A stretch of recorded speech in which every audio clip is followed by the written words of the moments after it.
Hello, once again, Jose Rodriguez back here again.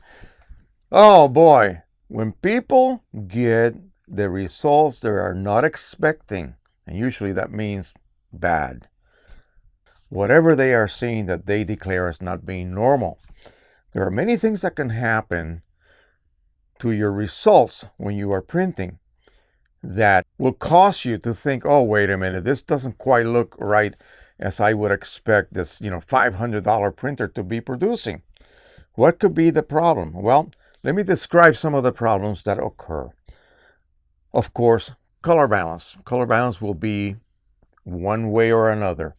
And you say, wait a minute, this is kind of a magenta. Well, color balance basically is about neutrality. So you need to have a neutral result. If you go to your TV and you adjust the tint adjustment, you will see if you shift to the right or to the left from center, you will lose your neutrality. You will no longer be displaying colors neutrally. That means without an added color bias. So say you are printing a picture of your child face shot and it kind of looks pinkish, magenta. Well, that's a color balance. It should not be. It should be neutral. And it is best displayed, of course, when you're printing a black and white image or a monochrome. So when you are printing that, as opposed to something that may have a certain degree of, heavy saturation, you may not be able to see that problem readily because the saturation of the colors tends to mask that slight shift toward magenta or green or cyan or whatever. It doesn't matter. It will mask it out. But on a monochrome print, yeah, you can see it, especially if you have something to compare it to. So what would cause that, right? What would cause that? Many reasons. Settings on your driver. In some cases, especially with Mac OS, if you activate preview, you may end up introducing a color cast. I recommend to turn that off, completely off in your driver. Sometimes it'll be, I'm not sure because I'm not a Mac user, but sometimes I've heard that it appears in your printing application when you hit File Print, you get a preview. Turn that off, okay, if you're able to. So color cast usually means that. Now, if you have a color cast, but you see banding, banding could be described as either lighter or darker lines. The image is the same. You just see areas. It looks like it received slightly less ink or slightly more ink. Really, really very visible and noticeable. So if that happens, especially if prior to that, not even a day ago, you had what you would consider perfect results, perfect enough for you. So what do? Don't continue printing, okay? At this point, everything that you can diagnose will be told by simply running a nozzle check. And that will tell you exactly what's happening, what channel is not providing sufficient ink or what channel has nozzles that are completely blocked up. And of course, that is creating what? Those nozzles are not firing, so it's going to create a band of maybe no ink or very light amount of ink. And that will affect your color balance as well. Another one is if you see actual lines, missing lines, that definitely means either one or several close together nozzles completely blocked up and they're not laying down any ink. And that will be even more visible if you're printing on a lower quality setting. Okay, you have different quality settings in your driver. The higher the quality, the more dots per square inch of paper will be laid down by the driver. And so if you see lines that are just totally blank, that means your nozzles are not firing. They are completely blocked up. You better run a nozzle check, make sure to verify that that is indeed the case. And then the only other option is a cleaning cycle. And that could happen if you don't print for, say, a month or so. And so, all you can do, there's nothing else you can do. Nozzle check, that will verify that those lines that you see are basically, you see some lines where you should have cyan ink. More than likely, you are missing a few cyan nozzles. Okay, nozzle check, followed by a cleaning cycle, and then followed by a subsequent nozzle check again. Compare the two. Make sure that you have the previous one next to you, and if you see an improvement, good to go. You're good. You're on the road to success. You might want to let the printer sit for a while and then perform another nozzle check, because letting the printer sit may sometimes loosen that last little stubborn little clog, and then the next nozzle check, rather than performing another wasteful cleaning cycle, just let it sit, run another nozzle check, and that last couple of nozzles may clear themselves out. And from now on, simply just print more often, and this will never happen to you again.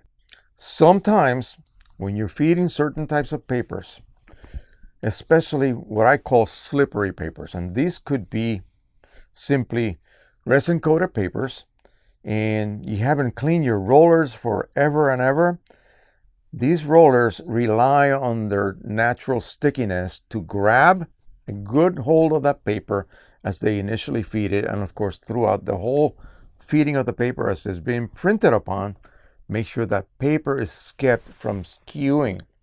Well, if you have a cat, if you have a dusty house, and like I don't even cover my printer, so that's my bad. I don't protect my printer from dust, so the rollers may begin to pick up dust. And more importantly, if you're printing on papers that have a lot of like 100% rag paper, cotton papers, they tend to lose a lot of the little fibers because they're not resin coated. So all of that sticks to the rollers. So you got to run the roller cleaning utility on a Canon printer. You can do that easily. Not so on an Epson. You got to kind of manually do that for you. And so once you do that, you will then reestablish the stickiness of those rubber rollers. And they're, I hope they're not made out of natural rubber, because that will dry up and crack with time. But they use some sort of synthetic rubber equivalent. And so all you need to do is make sure that they are kept clean. And that will maintain the ability to grip that paper and feed it straight. Sometimes when you're feeding from the rear loader, or so-called manual loader in Canon printers, you get all sorts of rejections of your paper that you're loading, especially when loading canvas. Here's what the printer expects from you. When you're loading cut sheets, especially factory cut sheets, you assume that the cutting machine produce leading edges. In other words, if this is the paper, and you always feed in portrait mode, that this leading edge or this leading edge, depending which way you orient it, doesn't matter. This edge needs to be parallel. This edge needs to be at perfect 90 degrees to this edge. Now, you're going to insert the paper in the back, and there are sensors at the very bottom that will detect this edge. But one thing you have to be extremely careful is because really there's not much of a guide back there for the lateral edge. And so you may end up feeding this slightly skewed this way or that way. And what happens is, as the sensors indicate that the paper is there, it will then trigger the rollers to advance the paper slightly forward. And if you just open the lid and take a peek at what's going on, you will see about 1/2 inch of the paper go past the platen, and then the head will travel back and forth. There's a sensor built in that is actually measuring the edge or locating the edge of the paper. As it travels back and forth, it's going to determine whether that edge remains exactly in the same spot, the same position. If it is skewed as the head travels, you can see that the edge will no longer be parallel to the travel of that sensor. So it needs to be perfectly located. The same thing happens with the sides. It will move it forward, it will move it backward. The P800 does that. It will go up about 4 inches forward and back to its original starting position. And what it's doing is making sure that the lateral edge stays exactly in the same spot. If any of those two edges change as it is being measured or detected, I should say, by the sensors, it will reject it. It'll just say paper skew error or something similar to that and reject it. And you'll try it again and try it again until you get it right. Now, assuming, here's where it gets interesting, assuming that the paper you buy in a box is perfectly 90 degrees, sometimes gets you into trouble. Use a good trimmer like I have. I have a roller trim. Check to make sure that edge is actually 90 degrees. If it's really giving you constant errors, loading errors, check it, okay, and retrim it. You may have to do that.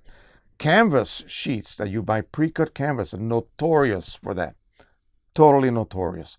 They are not 90 degrees half the time. So you got to be really careful. When you're loading a roll on the P800, for instance, you got to make sure that you trim that edge so that it is 90 degrees to the lateral edge. These printers have trays that adjust inward toward the center with guides on either side, not the Epson. The Epson has a single guide on the right and an adjustable one on the left. The one on the right remains stationary. On the Canon, both of them move. So centering paper is very easy on Canon printers, not so much on Epson printers. They will always be pushed over to the far right. So when you're loading a roll, make sure that the front end has been, or the leading edge has been trimmed to 90 degrees before you load it, because you will be loading that roll of paper through the manual feeder in the rear. So make sure you do that. And it might take you a couple of tries to get it to work. Now, once you get that roll of paper, like I have a roll of luster from Epson on that printer right at the moment, I can now print. It's a 100-foot roll, by the way. I can now print till the cows come home, till I run out of paper without ever having to reload the paper, okay? So after each set of prints that I print, maybe 7 feet of paper is ejected, I press a little button that says cut. It advances the paper forward. It has already printed a cut line. I got to get a pair of scissors or a razor blade and trim it. Of course, my trim is going to be super crooked, but it doesn't matter because I will not be ejecting that paper. I will just be hitting the done, I'm done button. It will retract the paper to just in front of the platen, and the next print job will print because it never got ejected fully, so that I can, maybe exchange it for another paper. You don't have to do that. You never remove the paper from the printer. You just let it sit there. The only negative aspect of this is that I don't think you can print nozzle checks while you have the roll paper loaded, because nozzle checks expect you to have this size paper and load it from the sheet feeder. So that's a negative. But if you use the printer often, you never have to worry about the nozzle checks. They will always be perfect. At least that's been my experience. So really, the only thing you have to do every single time that you have a weird reaction, something is not quite right. Really, there's not much you can do. And I'm talking to you guys who are strictly using OEM. The minute you start using third-party products on the refillable cartridges or doing your own cartridge from OEM, modifying them, all of this stuff, those are not reliable anymore. It depends on your ability to prep them correctly. So let's just say OEM only. Something happens and you see a difference from your results. It might be from yesterday, it might be a week later, it might be even a month later. Run a nozzle check. Quit messing around with continuing to print because, I just got to print. If I print more, it'll solve it. No, it won't. It will exacerbate the problem. So run a nozzle check, especially with these Canon printers. You don't want to continue printing when the printhead may not be delivering the right amount of ink. It uses ink to cool itself. Okay. Not enough ink flow, overheating. Overheating causes damage. So stop printing images. Run your nozzle check. That is your number one diagnostic tool. That's the first thing you should do. Again, please stop printing. Run a nozzle check, period. And then from that nozzle check, you should be able to tell exactly what is going on internally with your printhead. It will show you clearly what channel may be, missing a couple of lines. In this case, it's like a set of little crosses. Really easy to detect. So do that and then proceed. If it's something simple, like just a few lines, proceed with the cleaning cycle, run another nozzle check. If that solves it, then one thing you should also do, in case you still have like a weird little banding and it's not due to clogged nozzles, head alignment. And that's something I really didn't discuss earlier, but head alignment is something that allows the printhead to, to align itself. What does that mean? Let's assume that with each pass, that I'll make this simple. No overlapping. The lowest resolution, it lays down, say, a 1/2 inch of printed material. 1/2 inch. And then the paper advances exactly 1/2 inch. And then the head traverses across again, lays down another 1/2 inch, and back and forth. 1/2 inch, 1/2 inch, 1/2 inch. With each pass, the paper advances 1/2 inch. What if the paper advances a little bit more than 1/2 inch? Then you're going to have a gap, right? You're going to have a gap between each pass. What if the paper only advances maybe just under 1/2 inch? Then you're going to have an overlap right over that area. Okay? So that will then result in a dark band.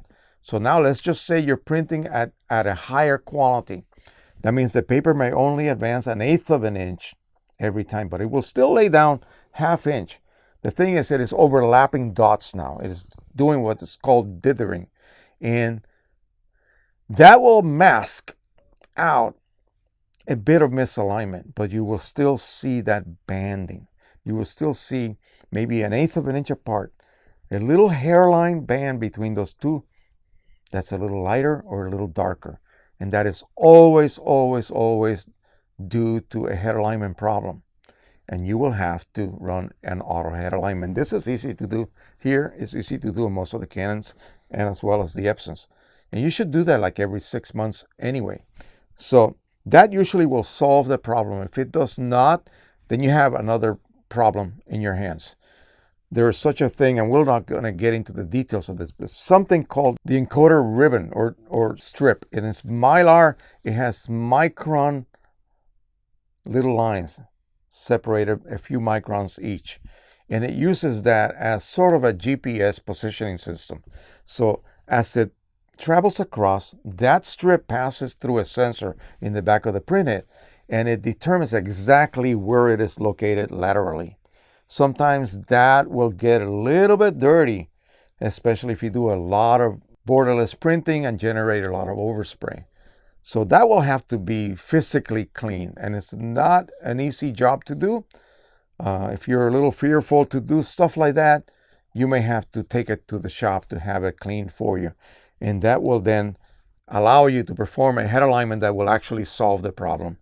When the coder strip gets smudged, no amount of head alignment will solve a banding problem because it still cannot determine its position along every pass, left to right and right to left. Now, you can also use what they call unidirectional printing, which means that the printer will only lay down ink when the printhead travels to the left.